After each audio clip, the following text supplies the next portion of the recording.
উসমান খানের ব্যাটিংয়ে ভয় পেয়েছি আমরা, না হলে কখনোই চিটাগং কিংসকে জয় তুলতে দিতাম না।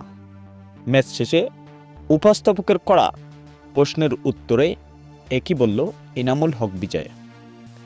নিজেদের তৃতীয় ম্যাচে মাঠে নেমেছে দুর্বার রাজশাহী, কিন্তু নেমেই চিটাগং কিংসের ব্যাটসম্যান উসমান খান রীতিমতো হতাশ করেছে বোলারদের। দুর্বার রাজশাহীর বোলারদের 4 ছক্কায় পিটিয়ে তুনোধুনো করেছে। নিজের সেঞ্চুরি পূর্ণ করে বিশাল লক্ষ্য দাঁড় করেছে চিটাগং কিংস।